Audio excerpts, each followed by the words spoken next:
إن الحمد لله نحمده ونستعينه ونستغفره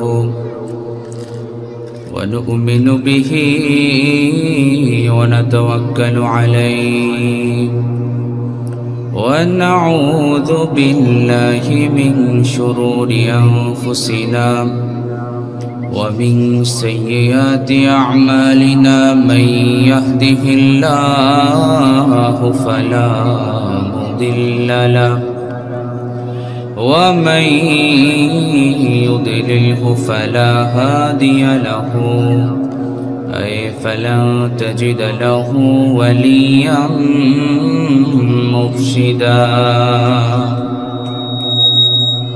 ونشهد أن لا إله إلا الله وحده لا شريك له والذي لا ضد له ولا ند له لا مثل له ولا مثيل له لا وزير له ولا كفيل له لا شبه له ولا شبيه له لا ولد له ولا والد له وهو الواحد الفرد الصمد لم يلد ولم يولد ولم يكن له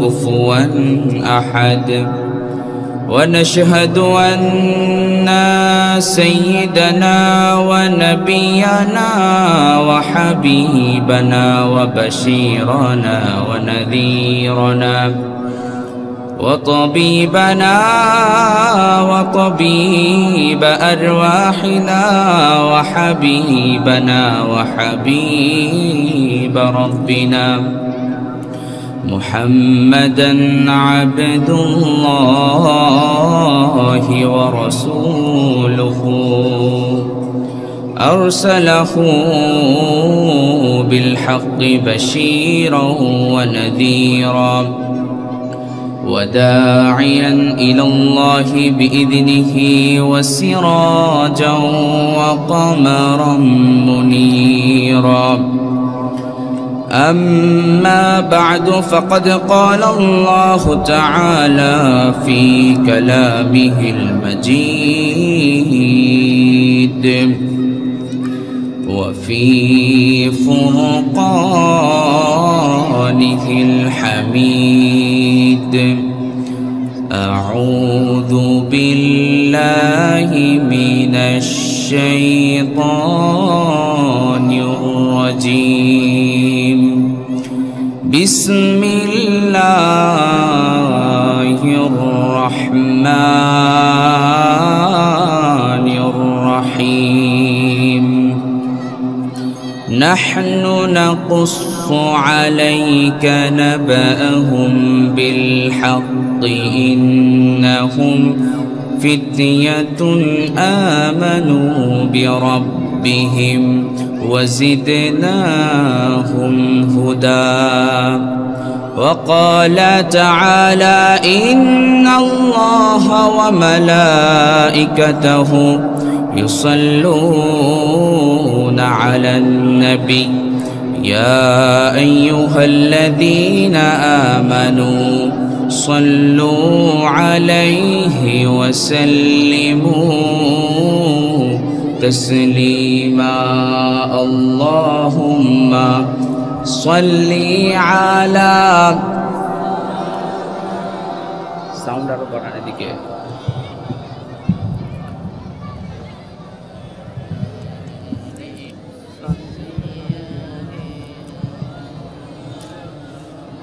সবাই জবান খুলে পড়ি আল্লাহুম্মা সাল্লি আলা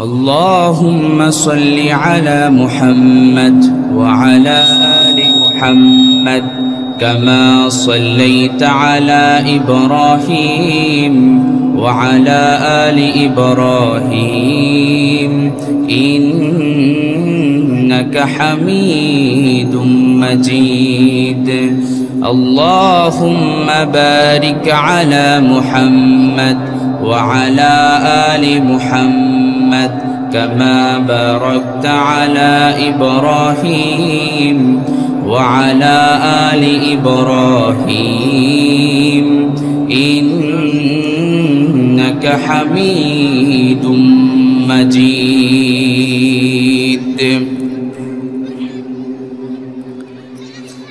এসো কোরআনের ছায়া তলে সমবেত হই এসো আল্লাহ রাসূলের অনুগত হই এসো কোরআনের ছায়া তলে সমবেত হই এসো আল্লাহ রাসূলের অনুগত হই এসো কোরআনের ছায়া তলে সমবেত হই এসো আল্লাহর গুণগান করি এসো তারি পথে জীবন গড়ি এসো আল্লাহর গুণগান করি এসো তারি পথে জীবন গড়ি আল্লাহর নাম নিলে তাতে যদি সুখ মেলে আল্লাহর নাম নিলে তাতে যদি সুখ মেলে কেন সেই নাম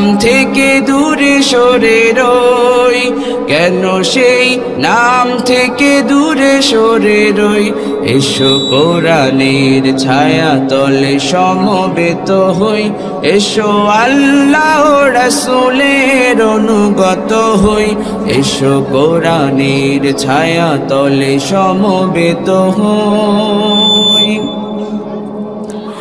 এই কোরআনের ছায়া তলে এসে কত লোক প্রাণ দিল হেসে এই কোরআনের ছায়া তলে এসে কত লোক প্রাণ দিল হেসে কোরআনের ছায়া তলে সোজা পথ যদি মেলে কোরআনের ছায়া তলে সোজা পথ যদি মেলে কেন সেই পথ ছেড়ে ভুল পথে রই কেন সেই পথ ছেড়ে ভুল পথে রই এসো কোরআনের ছায়া তলে সমবেত হই এসো আল্লাহ রাসূলের অনুগত হই এসো কোরআনের ছায়া তলে সমবেত হই এসো আল্লাহ রাসূলের অনুগত হই এসো কোরআনের ছায়া তলে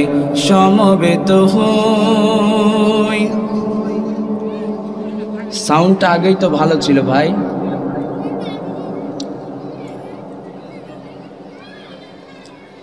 এটা এত কাছে দিলেন এটা সমস্যা হচ্ছে না এই যে বারবার আওয়াজ হচ্ছে আরেকটু এদিক করে দেন সাউন্ডটা স্মুথ করে দেন আগের মতোই করে দেন আগেই ভালো ছিল আমি একটু স্মুথ করার জন্য বলছিলাম সাউন্ড ভালো না হলে আমার আগামীকালকে প্রোগ্রামে কথা বলতে হবে না এটা মনে কষ্ট নিছেন আপনি আমার গলার সমস্যা হলে আগামীকালকে আমি কেমনে আলোচনা করব এই আর কি মনে কষ্ট নেবেন না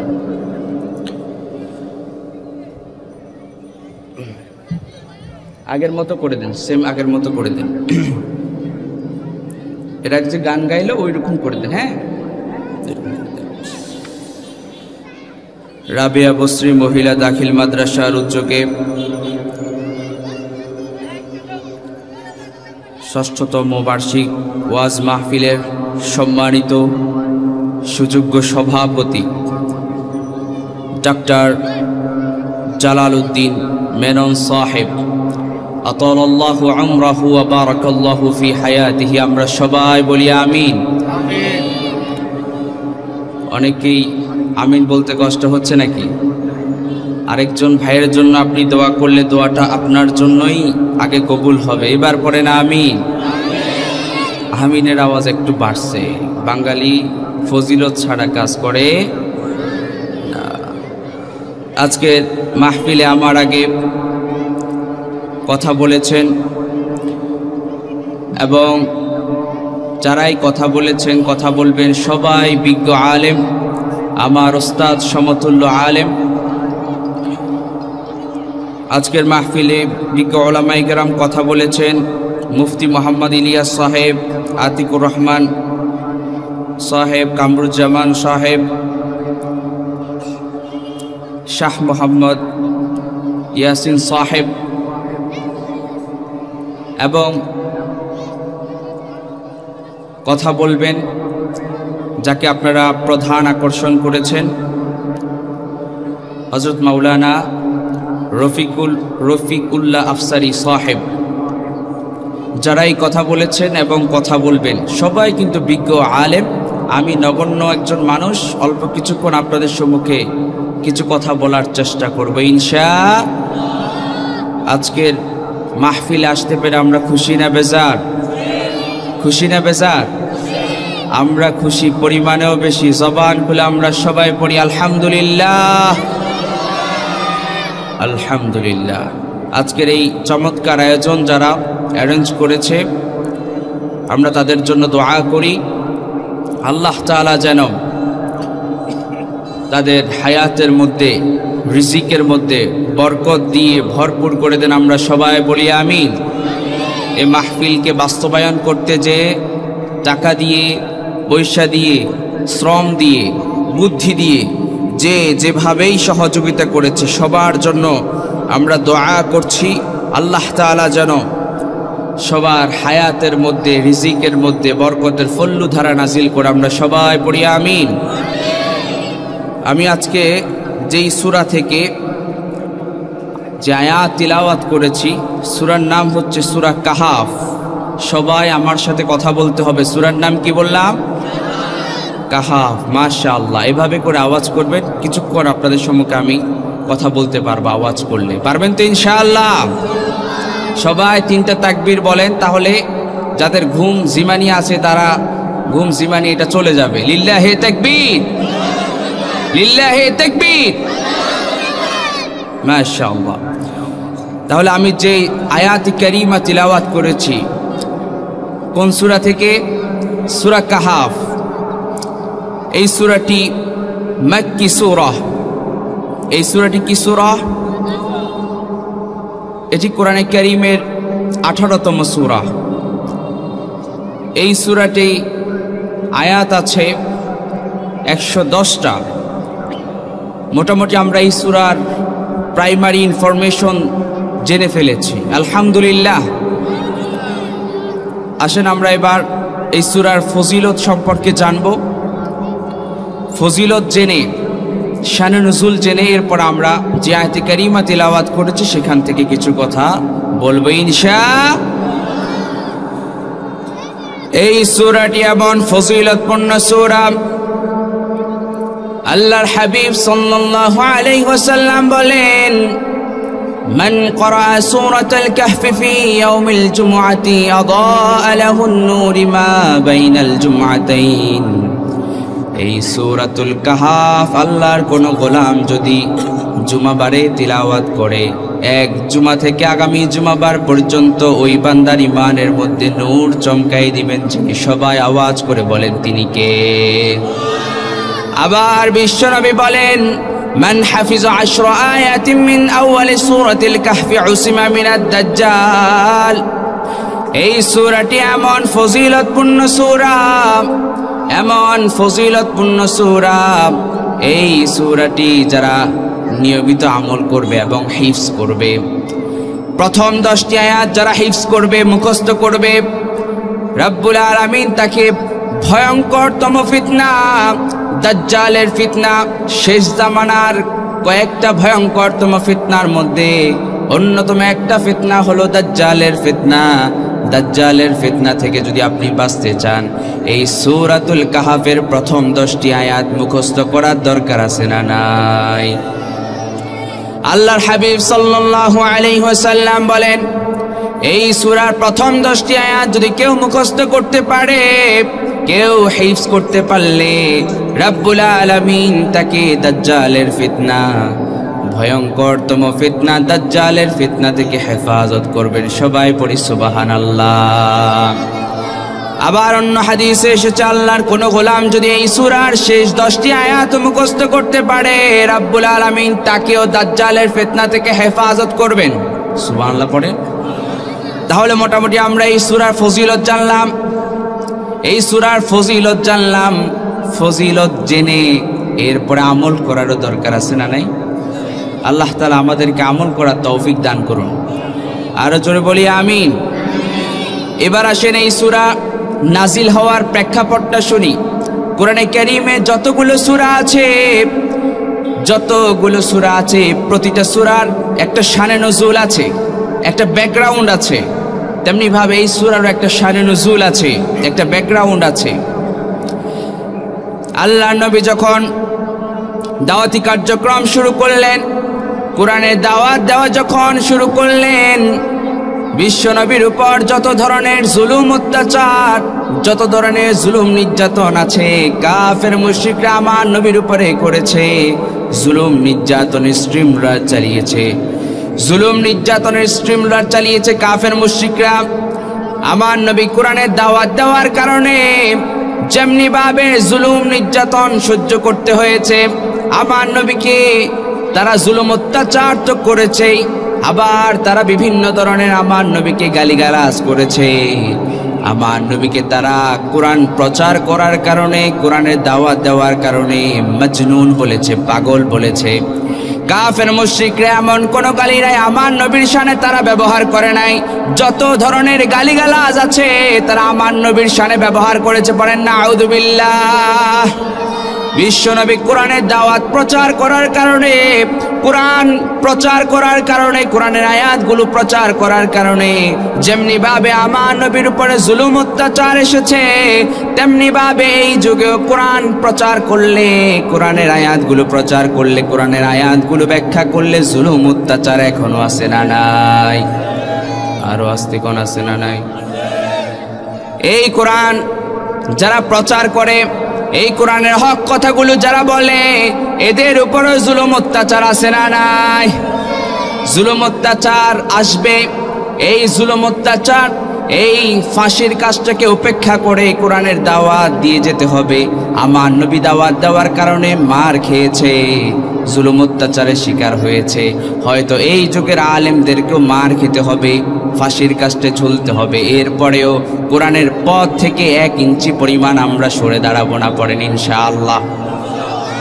এই কোরআনের জন্য, এই কোরআনের দাওয়াত দিতে গিয়ে যদি ফাঁসির কাস্টে ঝুলতে হয়, এই কোরআনের প্রচার, এই কোরআনের আয়াতগুলো প্রচার করার কারণে, এই কোরআনের হক কথাগুলো বলার কারণে যদি জেলে যেতে হয়, জুলুম অত্যাচার সহ্য করতে হয়, আলেমরা করেছে এবং করবে।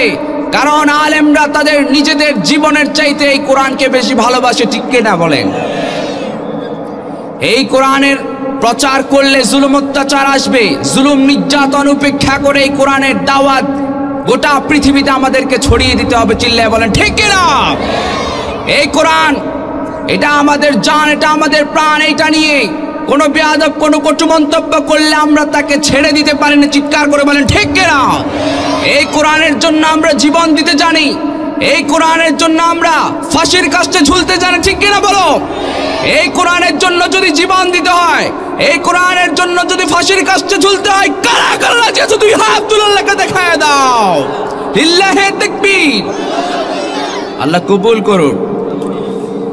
তাহলে এই কোরআন প্রচার করার কারণে আমার নবীর উপরে জুলুম অত্যাচার, কাফেররা সন্দেহ পোষণ করলো মুহাম্মদ কি আসলেই সত্য নবী নাকি মিথ্যা নবী।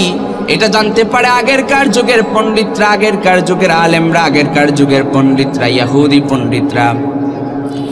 ইহুদি পণ্ডিতরা কেউ মক্কায় থাকে না, তারা থাকে মদিনাতুল মুনাওয়ারায়। কাফের মুশরিকরা দেখতে পেল আমার নবীর কোরআনের দাওয়াত বন্ধ করা যাচ্ছে না, কেমন করে বন্ধ করা যায়। যত ধরনের কৌশল আছে সব কৌশল তারা ব্যবহার করা শুরু করলো। তারা একটা বৈঠক করলো, মিটিং করলো।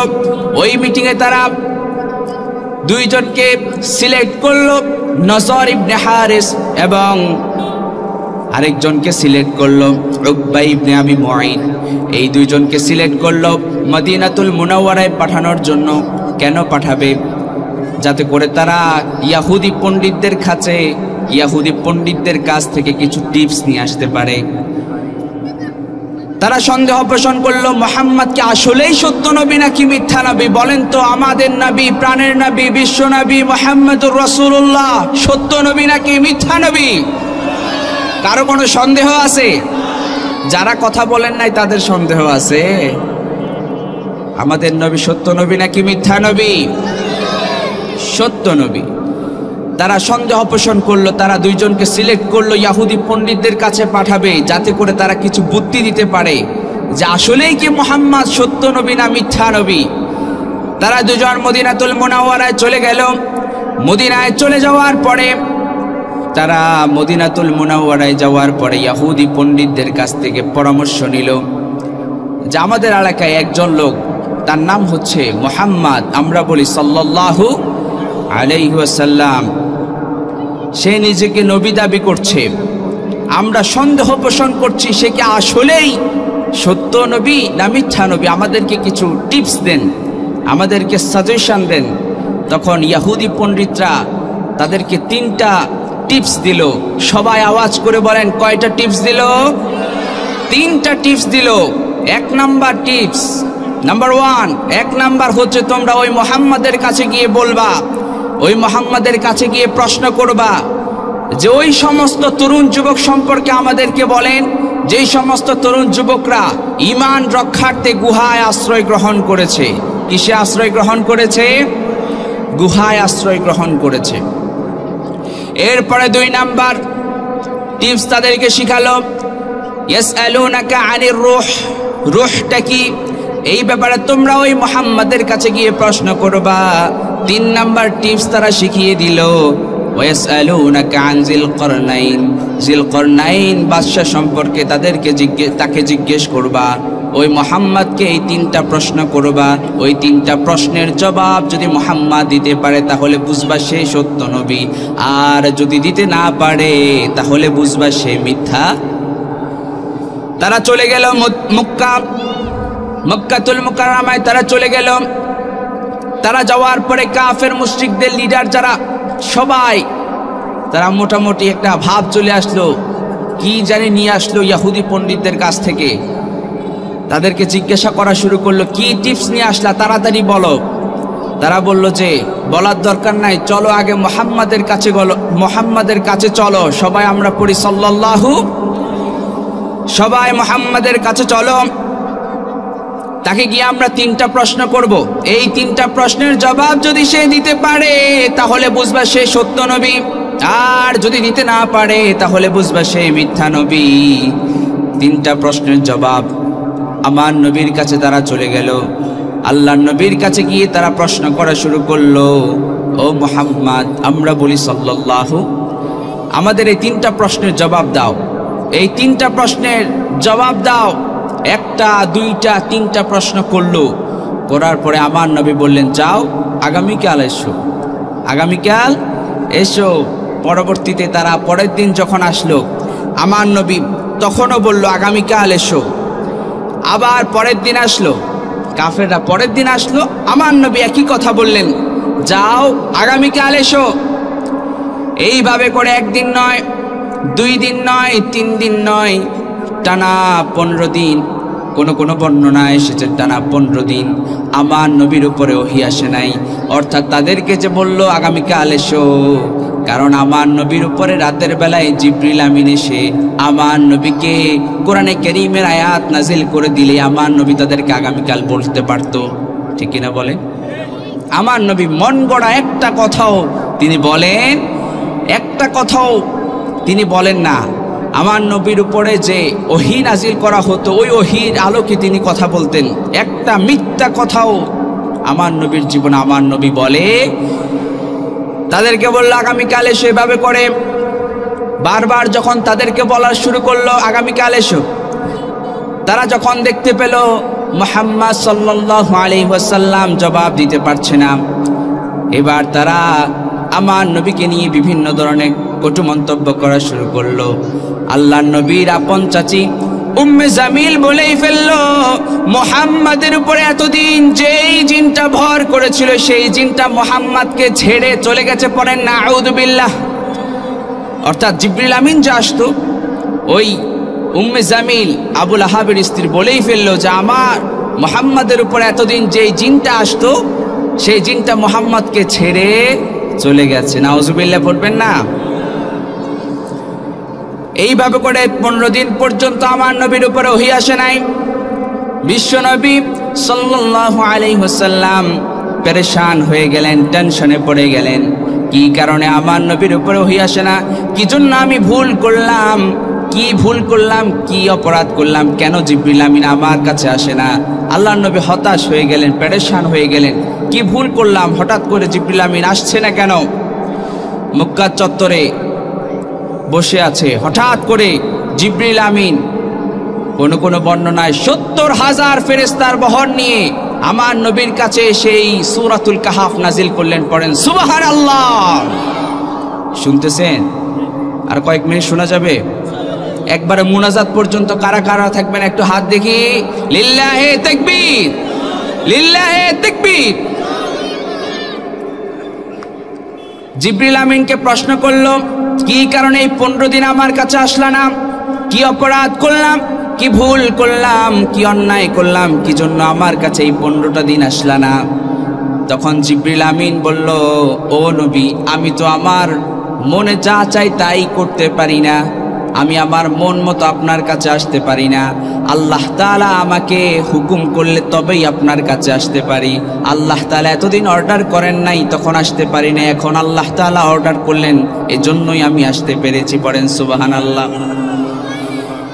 আবার প্রশ্ন করলো জিবরাইল, কেন, কি কারণে, আমি কি ভুল করলাম, কেন আল্লাহ তোমাকে পাঠায় নাই? রব্বুল আলামিন কোরআনে কারীমে আয়াত নাজিল করে দিলেন।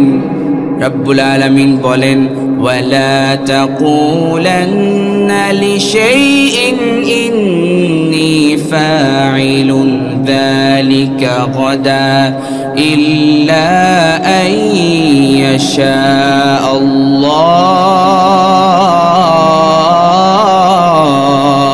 আল্লাহ। আর জোরে বলেন আল্লাহু আকবার। আল্লাহ তাআলা আয়াত নাজিল করে জানিয়ে দিলেন, ও নবী, আপনি যখন তাদেরকে বললেন আগামীকাল এসো, তাদেরকে যখন এই কথা বললেন, ও নবী, আপনি তখন ইনশাআল্লাহ বলেন নাই। কারণ ভবিষ্যতের কথা বলতে গেলে বলতে হয় ইনশা।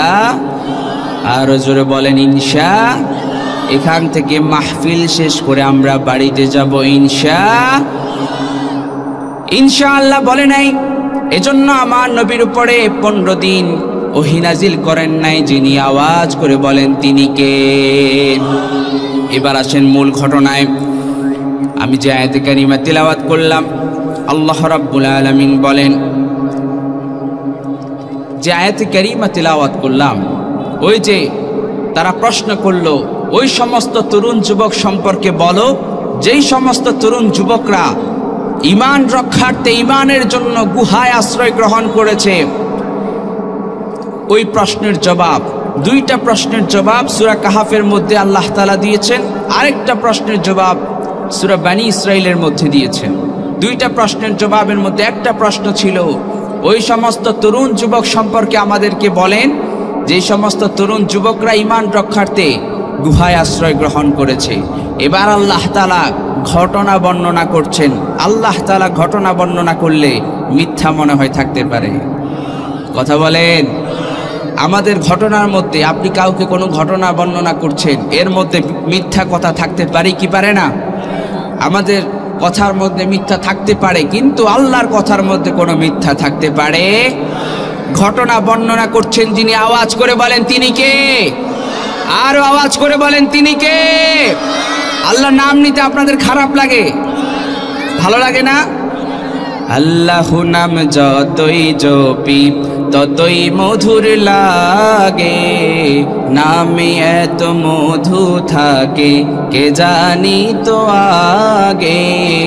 আল্লাহু নাম যতই জপি ততই মধুর লাগে, নামে এত মধু থাকে কে জানি তো আগে। সবাই আবার আওয়াজ করে আল্লাহকে একবার ডাক দেন তো, আল্লাহ। আবার আল্লাহকে একটা চিৎকার করে ডাক দেন, আল্লাহ।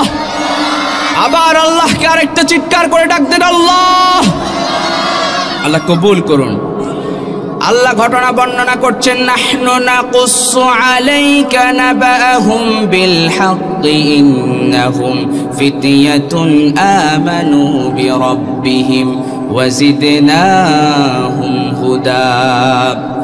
আল্লাহ রাব্বুল আলামিন বলেন, আল্লাহ তাআলা বলেন, আমি তোমাদেরকে সত্য সত্য ঘটনা বর্ণনা করছি। ইন্নাহুম ফিতয়াতুন আমানু বিরাব্বিহিম, নিশ্চয়ই তারা ছিল কয়েকজন তরুণ যুবক, তারা ঈমান এনেছিল তাদের রবের প্রতি। বলেন তো আমাদের রব যিনি, তিনি কে? আর জোরে বলেন, তিনি কে? তারা আল্লাহর প্রতি ঈমান এনেছিল। ওয়াজিদনাহুম হুদা, আল্লাহ তাআলা তাদেরকে হিদায়াত দান করলেন। এবার আসেন, আল্লাহ তাআলা যেই ঘটনা বর্ণনা করছেন, দাকিয়ানুস, ওই যে ঘটনা, দাকিয়ানুস বাদশা ছিল। ওই বাদশা ঘোষণা করলো, আমার এলাকায় থাকতে হলে আমার গোলামি করতে হবে, আমার দাসত্ব করতে হবে, আমার বান্দিগি করতে হবে। অহংকার করেছে। ক্ষমতা পাওয়ার পরে কি করেছে? অহংকার করেছে। বলল যে আমার এলাকায় থাকতে হলে আমাকে আমাকে মালিক হিসেবে মানতে হবে, আমার গোলাম হয়ে থাকতে হবে। আমরা কার গোলাম? কার গোলাম? আল্লাহর গোলাম। সে যখন বলল আমার এলাকায় থাকতে হলে আমার গোলামি করতে হবে, সবাই তার কথা মোতাবেক তার গোলাম হলেও কয়েকজন তরুণ যুবক, কেউ কেউ বলেন 7 জনের কথা, এরা বলল আমরা এক আল্লাহ ছাড়া আর কাউকে মানি। আমরাও যখন কেউ যদি বলে আমার গোলামি করো, আমরা কি বলবো? আমরা গোলাম কার? আমাদেরকে গোলাম করে এই দুনিয়ায় পাঠিয়েছেন যিনি, তিনি কে? ওয়ামা খালাকতুল জিন্না ওয়াল ইনসা ইল্লা লিয়াবুদুন, ইবাদতের জন্য আমাদেরকে বানিয়েছেন যিনি, তিনি কে? তারা বলল আমরা আল্লাহর গোলামি করব, কোন পৃথিবীর কোন শাসকের গোলামি করব। দাকিয়ানুসের মাথা খারাপ হয়ে গেছে যে আমার এলাকায় থেকে আমার বিরুদ্ধে, আমার কথা মোতাবেক চলছে না, তাদেরকে আমার দরবারে ডেকে নিয়ে আসো। এরপরে সৈন্যবাহিনী পাঠিয়ে তাদেরকে ডেকে নিয়ে আসলো। আসার পরে তারা বলল আমরা এক আল্লাহ ছাড়া, ওই দাকিয়ানুস ওই বাদশার সামনে, ওই শাসকের সামনে তারা দাঁড়িয়ে বলেছিল আমরা আল্লাহ ছাড়া কাউকে মালিক হিসেবে মানি। তারা বলল আমরা এক আল্লাহকে মানি। তখন দাকিয়ানুসের মাথা গরম হয়ে গেল। তিনি বলল যে তোমরা কি জানো আমার ক্ষমতা কি? আমি চাইলে তোমাদেরকে আজকেই এখানে ফাঁসির কাস্টে ঝুলিয়ে দিতে পারি, মেরে ফেলতে পারি। তারা বলল আমাদেরকে মেরে ফেলেন, কেটে ফেলেন, যাই করেন, আমরা একজনের গোলামি করব, তিনি কে? এরপরে তাদেরকে বলল তোমাদেরকে 3টা দিন সময় দিলাম, এই 3 দিনের মধ্যে তোমরা ডিসিশন নাও, তোমরা কি আমার গোলামি করবে নাকি আল্লাহর গোলামি করবে? তোমরা ডিসিশন নাও, তোমরা নিজেরাই সিদ্ধান্ত নাও। তারা চিন্তা করলো তার গোলামি করা যাবে না, প্রয়োজনে দেশ ত্যাগ করে চলে যেতে, এই এলাকা ছেড়ে চলে যেতে হবে প্রয়োজনে। এরপরেও তার গোলামি করা যাবে না। এরপরে যখন তারা বের হয়ে গেল, অজানা গন্তব্যের দিকে তারা হাঁটতে শুরু করলো। হাঁটতে হাঁটতে এমন একটা জায়গায় চলে গেল, কিছুই চিনে না। হাঁটতে হাঁটতে অনেক দূর চলে গেল, হঠাৎ করে একটা গুহা দেখতে পেল। আওয়াজ করে বলেন কি দেখতে পেল? কি দেখতে পেল? ঘটনাটির নাম হচ্ছে আসহাবে কাহাফ, অর্থাৎ আল্লাহ তাআলার বর্ণনাকৃত ঘটনা। আপনারা শুনতে পাচ্ছেন, সুবহানাল্লাহ পড়বেন না?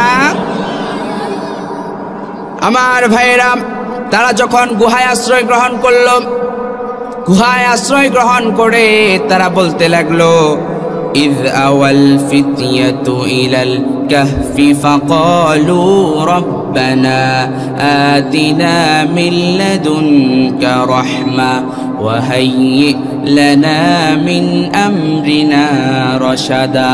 সবাই জোরে জোরে বলি আল্লাহু আকবার। গুহায় আশ্রয় গ্রহণ করার পরে তারা আল্লাহর কাছে দোয়া করলো, রব্বানা আতিনা মিন লাদুনকা রাহমাহ, ওগো আল্লাহ আমাদের উপর রহমত বর্ষণ করেন, ওয়াহাইয়্যি লানা মিন আমরিনা রশাদা, আমরা যেন একটা সঠিক সিদ্ধান্ত নিতে পারে সেই বন্দোবস্ত করে দেন। তারা আল্লাহর কাছে দোয়া করলো। আল্লাহর কাছে দোয়া করলে দোয়া কবুল করে কে? আরো জোরে বলে। সব সময় দোয়া করতে হবে কার কাছে? আল্লাহর কাছে তারা দোয়া করলো, আল্লাহ তাআলা তাদের দোয়া কবুল করলেন। রব্বুল আলামিন বলেন, فضربنا على آذانهم في الكهف سنين عددا। সবাই জোরে জোরে বলি আল্লাহু আকবার। আল্লাহ তাআলার কাছে তারা যখন দোয়া করলো, আল্লাহ তাআলা তাদের দোয়া কবুল করলো এবং বলল, আমি তাদেরকে অনেক বছরের জন্য ঘুম পাড়িয়ে দিলাম। তবে তাদেরকে যে ঘুম পাড়িয়ে দিয়েছে, আমরা যখন ঘুমাই আমাদের চোখ বন্ধ থাকে, কিন্তু আসহাবে কাহাফের ওই যুবকদেরকে আল্লাহ তাআলা ঘুম পাড়িয়ে দিলেন, তাদের চোখ বন্ধ নয়, তাদেরকে কান বন্ধ করে দিয়েছেন। আল্লাহু আকবার। আল্লাহ তাআলা বলেন, আমি তাদেরকে অনেক বছরের জন্য ঘুম পাড়িয়ে দিয়েছি। কত বছর?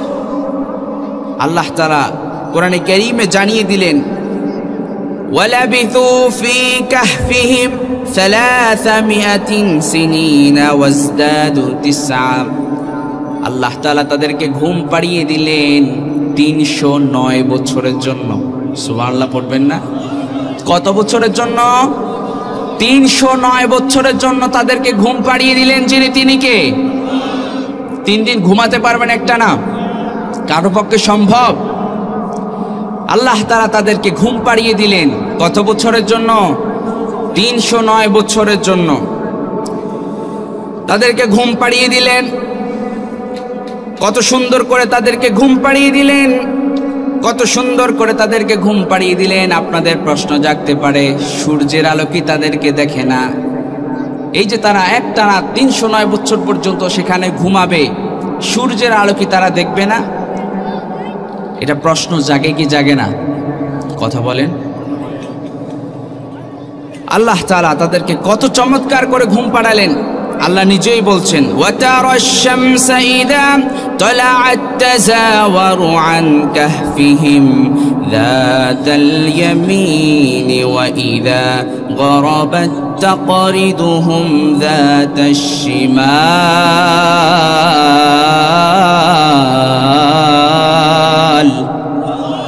আরো জোরে বলি আল্লাহু আকবার। রব্বুল আলামিন জানিয়ে দিলেন, ওয়াতারাশ শামসা ইযা তালাআত তাযাওয়ারু আন কাহফিহিম যাতাল ইয়ামিন ওয়া ইযা গরাবাত তাকরিদুহুম যাতাশ শিমাল। আল্লাহ রাব্বুল আলামিন বলেন, আমি তাদেরকে কত চমৎকার করে ঘুম পাড়ালাম, সূর্যের আলো যেন তাদের গুহার মধ্যে না ঢুকে। এজন্য আমি রব সূর্যকে যখন পূর্ব দিক থেকে উদিত করতাম, সূর্যকে ডান দিক করে হেলাইয়া দুলাইয়া আমি উঠাতাম, যাতে করে সূর্যের আলো ওই গুহার মুখে ঢুকতে না পারে। আবার যখন সূর্যকে অস্তমিত করতাম, তখন আমি আল্লাহ রাব্বুল আলামিন সূর্যকে বাঁ দিক করে এমনভাবে ডুবাতাম, এমনভাবে অস্তমিত করতাম, যাতে করে তাদের গুহার মধ্যে সূর্যের আলো না ঢুকে। পড়েন সুবহানাল্লাহ। কত সুন্দর করে তাদেরকে ঘুম পাড়ালেন। আল্লাহ রাব্বুল আলামিন আরো বলেন, ওয়াতাহসাবুহুম আইকাযান ওয়া হুম রুকুদুন ওয়া নুকাল্লিবুহুম যাতাল ইয়ামিনি ওয়া যাতাশ শিমাল।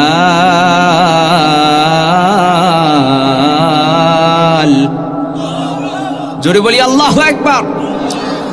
আল্লাহ বলেন, ও নবী, আপনি যদি দেখতে পেতেন, আপনার কাছে মনে হতো তারা জাগ্রত আছে, না, তারা জাগ্রত নাই, তাদেরকে আমি আল্লাহ রাব্বুল আলামিন ঘুম পাড়িয়ে দিয়েছি। বলেন তো কত বছরের জন্য?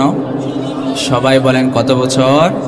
309 বছরের জন্য তাদেরকে ঘুম পাড়িয়ে দিলেন। যিনি, তিনি কে? আল্লাহ তাআলা ঘুম পাড়িয়ে দিলেন। আল্লাহ বলেন, ও নবী, আপনি যদি দেখতে পেতেন, আপনার কাছে মনে হতো তারা জাগ্রত আছে, আসলে তাদেরকে ঘুম পাড়াইছেন কে?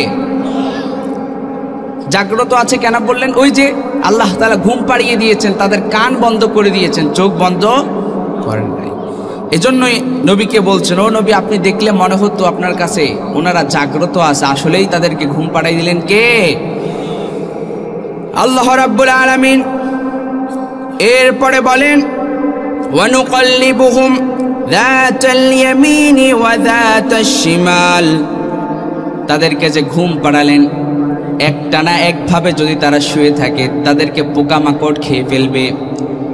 এটা তো প্রশ্নও জাগতে পারে, এই যে তারা একটানা 309 বছর সেখানে ঘুমাচ্ছে, পোকামাকড় কি তাদেরকে খেয়ে ফেলছে না? মাটি কি তাদেরকে খেয়ে ফেলছে না? পোকামাকড় কি তাদেরকে খেয়ে ফেলছে না? একটা প্রশ্ন আছে না নাই? আল্লাহ তাআলা ওই প্রশ্নের উত্তর দিয়ে আল্লাহ তাআলা বলেন, আমি এমনভাবে তাদেরকে ঘুম পাড়িয়ে দিয়েছি, কখনো কখনো তাদেরকে ডান দিকে, কখনো কখনো বাঁ দিকে ওলট পালট করে দিতাম, যাতে করে মাটি তাদেরকে খেয়ে ফেলতে না পারে, যাতে করে পোকামাকড় তাদেরকে খেয়ে ফেলতে না পারে। সুবহানাল্লাহ পড়বেন না? পোকামাকড়, মাটি যেন তাদেরকে খেয়ে ফেলতে না পারে, এজন্য আল্লাহ তাআলা তাদেরকে মাঝে মাঝে ডান দিকে, মাঝে মাঝে বাঁ দিকে ওলট পালট করে দিতেন। সুবহানাল্লাহ পড়েন। এরপরে তাদের সাথে তারা যখন গুহার দিকে আগাচ্ছিল, ওই সময় তাদের সাথে একটা কুকুর গিয়েছিল। সেই কুকুরের কথা আল্লাহ রাব্বুল আলামিন বললেন,